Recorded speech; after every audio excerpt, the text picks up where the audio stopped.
মহাকুম্ভে মহাবিপর্যয়ের supreme কোর্টে এবার মামলা দায়ের হয়েছে। মহাকুম্ভে পদপিষ্ট হয়ে মৃত্যুর ঘটনায় মামলা দায়ের হলো।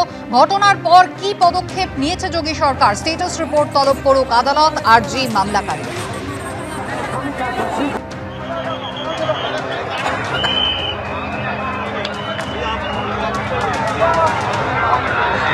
এবারের মহাকুম্ভের জন্য যোগী সরকারের প্রচারে কোনো খামতি ছিল না, কিন্তু সাধারণ মানুষের নিরাপত্তায় কি ততটা গুরুত্ব দেওয়া হয়েছিল? মহাকুম্ভে প্রথমে হলো অগ্নিকাণ্ড, তারপর পদপিষ্ট হয়ে বহু মানুষের মৃত্যুতে সেই প্রশ্ন আরও একবার সামনে আসছে। প্রথমে তাঁবুতে আগুন, এবার পদপিষ্ট হয়ে মৃত্যু। 10 দিনের মধ্যে দুটো ঘটনায় বড়সড় প্রশ্ন উঠে গেল মহাকুম্ভের প্রস্তুতি এবং নিরাপত্তা ব্যবস্থা নিয়ে। তাঁবুতে অগ্নিকাণ্ডের ঘটনায় কপাল জোরে কারো প্রাণ যায়নি, কিন্তু বুধবার পুণ্যের সন্ধানে মহাকুম্ভে গিয়ে প্রাণ হারালেন অনেকে।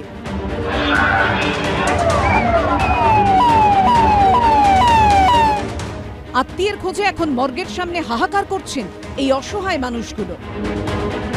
लगभग 90 घायलों को अस्पताल तक पहुंचाया, परंतु इसमें से दुर्भाग्यपूर्ण तरीके से 30 श्रद्धालुओं की दुखद मृत्यु हो गई है। 25 की पहचान हो चुकी है और शेष की शिनाख्त की जानी बाकी है। 36 घायलों का इलाज स्थानीय मेडिकल कॉलेज में चल रहा है। মৌনী অমাবস্যার দিনই অনেকগুলো জীবনে নেমে এলো স্বজন হারানোর অন্ধকার। কিন্তু কেন, কার গাফিলতিতে? এখন জোরালো হয়ে উঠেছে সেই প্রশ্নটাই। 144 বছর পর এবারের মহাকুম্ভ। বিজেপি শাসিত উত্তরপ্রদেশের মুখ্যমন্ত্রী যোগী আদিত্যনাথ নিজেই দাবি করেছিলেন ত্রিবেণী সঙ্গমে এবার ভিড় করবেন প্রায় 40 কোটি মানুষ। अब याद करिए, दुनिया की तीसरी बड़ी आबादी इस महाकुंभ का साक्षी बनेगी। 40 करोड़ से ऊपर श्रद्धालु प्रयागराज,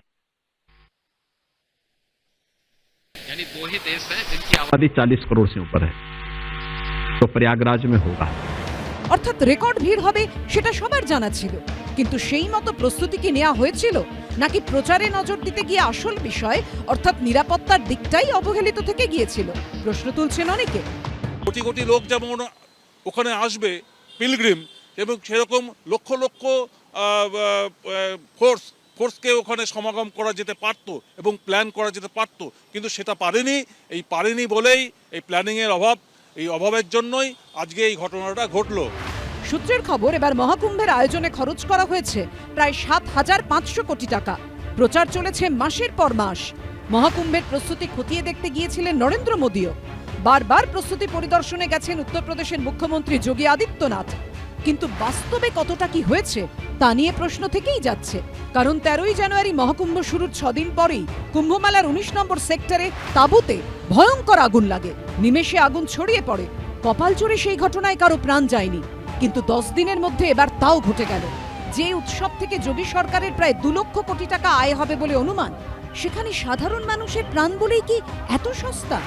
কোনো একটা ল্যাপস তো হয়েছে, অ্যাসেসমেন্ট করার ভুল হয়েছে। যারা ছিলেন ওখানে দায়িত্বে, তাদের অ্যাসেসমেন্টের কিছু একটা ভুল হয়েছে। এই যে এত ক্রাউড এসছে, সঙ্গে সঙ্গে ক্রাউডগুলোকে কম্পার্টমেন্ট করে দেওয়া উচিত ছিল, দড়ি দিয়ে বা কোনোভাবে, যাতে একসঙ্গে অত রাশ না যায়। এখানে আরও অনেক বেশি সতর্কতা প্রয়োজন ছিল। আরেকটু আন্তরিকতা হলে কুম্ভ মেলাটা বোধহয় আরেকটু গোছানো হতো। বিশেষ করে আমাদের সাগর মেলাকে দেখে, আমাদের মাননীয়ার যে কার্যকলাপ সাগর মেলায়, তাকে দেখে যদি খানিকটা সেখানে তার প্রতিফলন ঘটানো যেত, তাহলে মনে হয় সেই কুম্ভমেলা সব দিক থেকে সুন্দর হতো। কুম্ভমেলায় হারিয়েও ফিরে পাওয়া নিয়ে অনেক প্রবাদ আছে, কিন্তু এবার কুম্ভে যে মানুষগুলো চিরতরে হারিয়ে গেল, তারা তো আর কোনোদিন ফিরবে না। দায় কার? প্রকাশ সিনহা ও ময়ূর ঠাকুর চক্রবর্তীর রিপোর্ট, এবিপি আনন্দ।